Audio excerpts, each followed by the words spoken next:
Well, Hebrews 11, believe it or not, we finished it last time, uh, is the Faith Hall of Fame. And in Hebrews 12:1, the writer gives it another name. Therefore, since we are surrounded by such a great cloud of witnesses. Now, there's a lot of different ways to look at that, I guess. Lots have been written about it. Uh, I, I, here's how I look at it. For us here, bound by time, we just do what we think we're supposed to do next, or what we want to do next.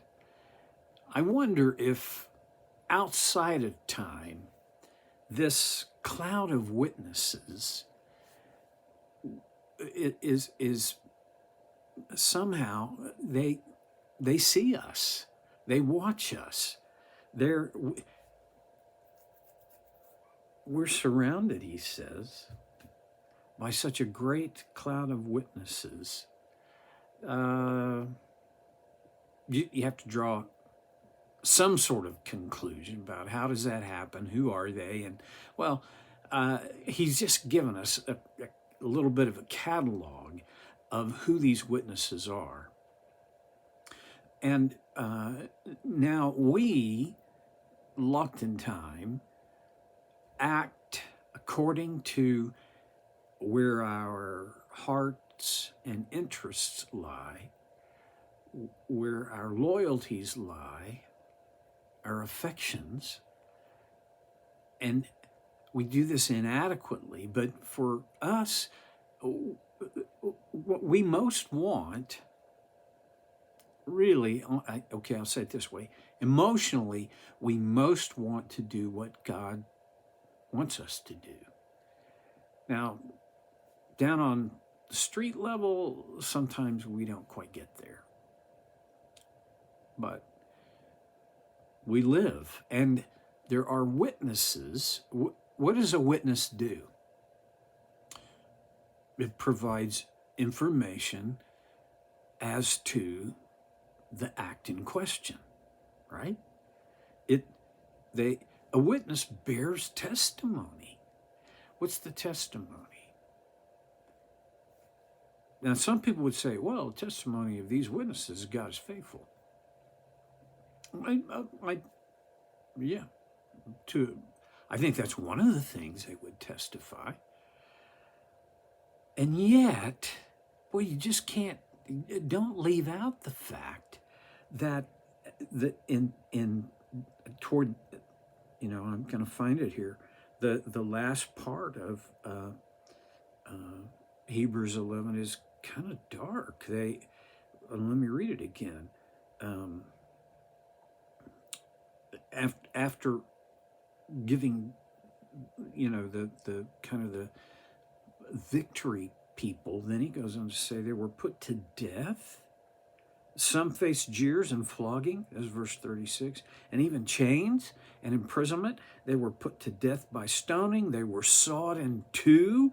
They were killed by the sword. They went about in sheepskin and goat skins, destitute, persecuted, and mistreated. They wandered in deserts and mountains, living in caves and holes in the ground.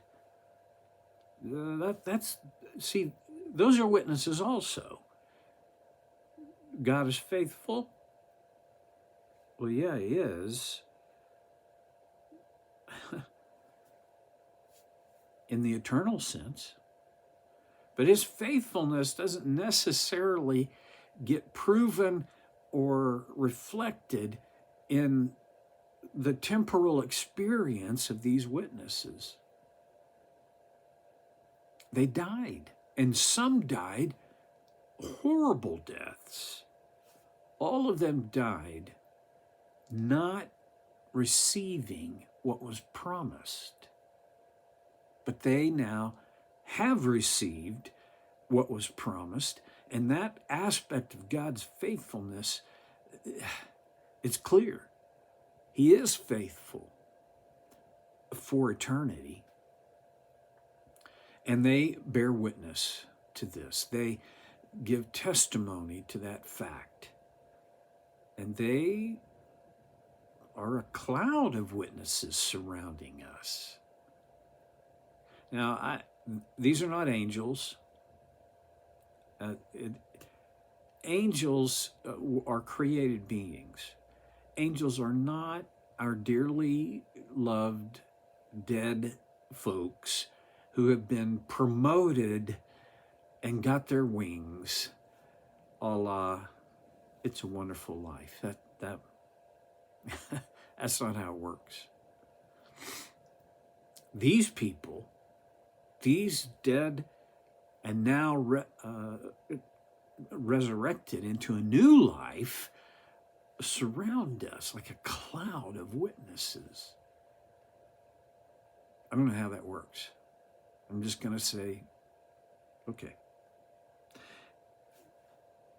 Because they serve as a cloud of witnesses for us, he goes on, let us throw off everything that hinders and the sin that so easily entangles. That's a pretty interesting word picture. Let us throw off everything that hinders.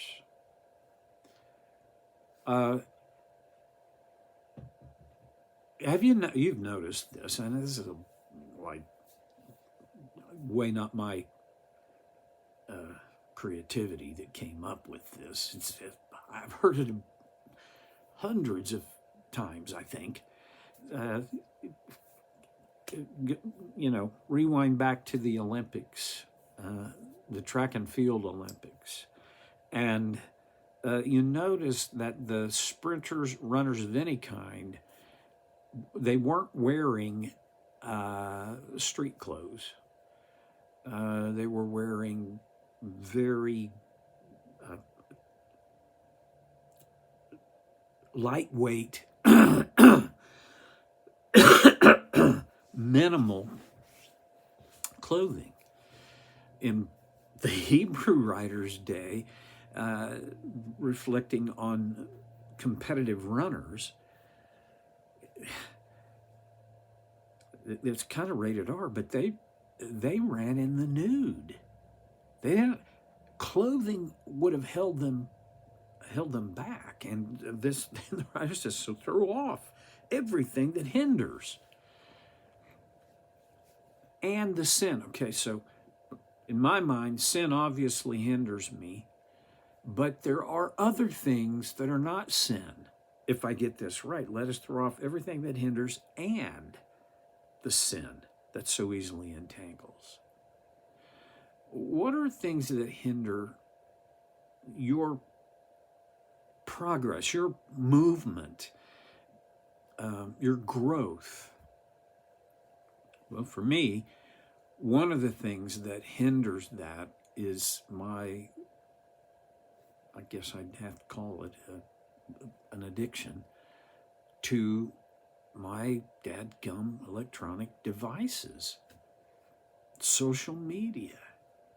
I waste a lot of time looking at Facebook and X and scrolling and what good grief.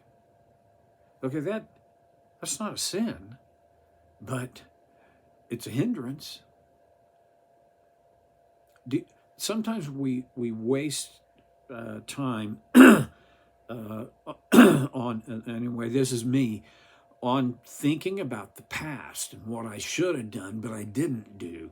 And I rewind it and I replay it.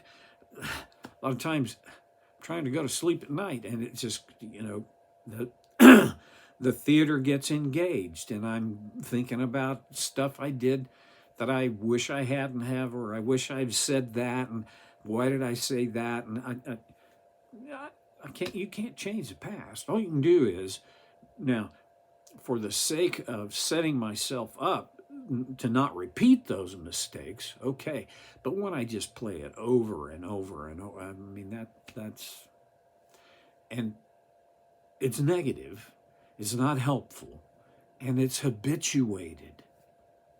It's a very difficult habit to break. If you find yourself in that, welcome to the human race. I'm pretty sure there are optimists who they don't do that. But if you're like me, I'm a pessimist in denial. I do it all the time. Well, that's a habit that needs to be broken by replacing it. That's how you break a bad habit. You replace it with something better, at least something else. Okay, whatever it is, it'll be a smart thing to make a little bit of a, either writing it or thinking deeply about it. What hinders you? What's holding you back? It doesn't, we're not talking necessarily, well, I'm not talking about sin. I'm just talking about things that get in the way and hold you back. And then there are sins, and they entangle us. That's when, on the practical level, when I permit sin to persist in my life, it entangles me. It's like a runner who leaves their robe on. You try to run in a robe, a first century robe, and it will entangle you. You're pretty likely to go down. Let us throw off everything that hinders and the sin that so easily entangles us. And he goes on.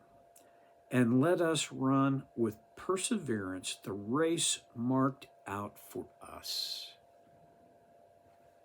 Start at the end of that and go back to the early part. Run the race that is marked out for us. What is that? Well, I don't think you have to be a theologian to realize he's talking about life's race, the race marked out for us. It's not a sprint. If it was a sprint, you wouldn't need perseverance very much. But this race is a marathon, a long race that is mapped out for us. And for me, it involves discovering God's design and living within it moment to moment, day by day, every day. If this was all on me and was all about my own effort and capability, I am toast. Can't do it. It's not all on me. God's grace empowers me to run this race. And he says, run with perseverance the race marked out for us. The older I get, the more I respect perseverance and realize it is a constant struggle to run this race. I would think it should get easier. The longer I've been running it, the more I know about the race, the more I've trained. No, it still requires perseverance. You don't just run it. It requires, don't give up. I suppose on one level, that's the message for today. Don't give up. I don't know if you needed to hear that, but I did. I certainly did. And if you're weary from this race, don't give up. You may have to slow down, but don't stop. Run with perseverance. Grit your teeth sometimes. Embrace the grace of God and keep on keeping on. I'll see you next time on So Care with Stevie Boy.